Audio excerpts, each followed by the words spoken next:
আজ নতুন কিছু ট্রাই করব বলে তাই জন্য রান্নাটাকে সিম্পল রাখলাম কিন্তু ভেরি টেস্টি। তো সামনে ছিল শাক ভাজা, আর আমার হঠাৎ মনে হলো যদি চিকেন কোরমা হয় বা ফিশ কোরমা হয় তাহলে ডিমের কোরমা হবে না কেন? হয়তো তোমাদের কাছে রেসিপিটা খুবই পুরনো আইটেম, বাট আমার কোনোদিনও বানানো হয়ে ওঠেনি। তাই আজকে আমি ভাবলাম ডিমের কোরমা বা কষা এটা আমরা সবসময়ই খেয়ে থাকি। তো নতুন কিছু বানাই।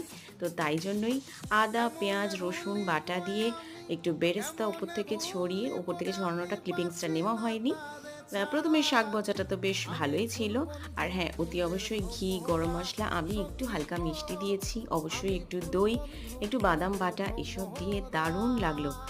বেশ ভালো লাগলো খেতে। আমার এতটা ভালো হবে আমি একেবারেই এক্সপেক্ট করিনি যে ডিমের কোরমা এত সুন্দর হয়।